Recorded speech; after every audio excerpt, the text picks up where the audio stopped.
Yo, what is going on, guys? It's Toy here, and for today's video, I'm going to be going over another part of Aramis's group, basically. And this week's Empire Hunt is the Technocrat, and that is Praksis, the Technocrat, is a fallen from the House of Salvation, and one of the most trusted lieutenants for Aramis, the Kettle of Darkness. Praksis is a skilled stasis wielder, and is as lethal as loyal, who will stop at nothing to advance Aramis's cause. He is responsible for creating technology that allows House Salvation to wield darkness, and also has a fondness for the Vex, and seeks to use them to improve Elixir technology. He lobbied to Aramis to use the Vex so he can reverse engineer them and reassemble their parts into new technology.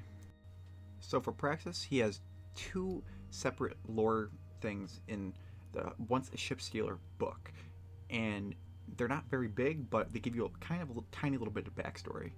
So I'm gonna go over them for you, and yeah, this lore entry is in the lore book with the Once a Ship Stealer, and it's titled The Wolf, and it reads as follows. The neighboring cell holds the wolf. She ignores him at first. He's too greedy for acknowledgement. Sometimes he reminds her of needy dregs that followed her old kill like carrion birds, squawking for attention and squabbling over his kills. What the Elixir have lost, more than anything else, is dignity. Eventually, the wolf learns to intrigue her. He calls himself Praxis, and he has ideas, but he's young. He thinks every idea he conceives of is the first and best of its kind. She suspects he's never had to report directly to a Kel. He likes to talk about machines, building them and bending them to his will. He has a mad idea about recapturing the Great Machine, binding it in arc wire, and making it give them its power. He's been listening to the stories about Gaul. She lets him talk, and she asks him questions. Every question is a whetstone. Every conversation is a test, and it will only take one failure to lose her interest. The Great Machine made the Elixir great, she says, until it left us. When it did, we were weaker than when it arrived. Why do you seek its touch again? Praxis says, to return us to that strength. His voice is muffled through the wall between them, but the arrogance comes through clear. How can you build strength on a foundation of weakness? Aramis says. Each word is a needle. Each word should sting with revelation. He remains silent. Aramis says, did the Great Machine make the Elixir strong? Or did it draw out the strength within us? She asks. Again, silence. She tilts her head back, looking at the dark ceiling of her cell. Reliance is the greatest weakness. Remember that. You are playing with child stacking spheres. He's silent so long that she begins to wonder if he was worth her time. Then he says, I will create new spheres. She closes her eyes and smiles. So the next lore entry we're going to be taking a look at is titled The Technocrat. It reads as follows. This is Praxis, the Technocrat, speaking from Reese Reborn.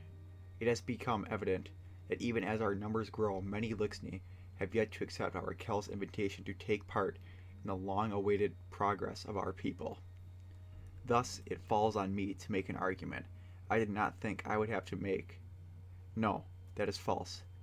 I did anticipate some degree of cowardice, obstinacy, and stupidity, whatever you might call it, but only in the beginning, when we lacked evidence for our endeavor. At this late stage, however, when Aramiskel succeeds where all others failed, alas, I might find it hard to believe if I could not see the empty spaces in our half-filled capital, or heard the whispers of doubt sown by the weakling of House Light. Yes, even from this moon of distance, I can tap into your transmissions. Misrax, others may call you forsaken, but I dub you foolish. Clinging still to that moon-sized obsolescence, do you forget the lesson we teach our children? A catch laden with the unnecessary will never fly? As for those of you following in his example, placing your faith in peace with our enemies, well, what good are the words of a scientist if you ignore what is before your own eyes? I can only encourage you to truly think. What proofs have you ever alleged allies offered of their loyalty? Their willingness to share equally with you? How have you benefited, truly benefited from them? If you answer none yet, or I don't know, I admire your patience. For myself, for Michael, for all of us of House Salvation, the time has grown too long, and failures too many to invest in such a flimsy experiment. The Elixni must update our approach if we are ever to rise.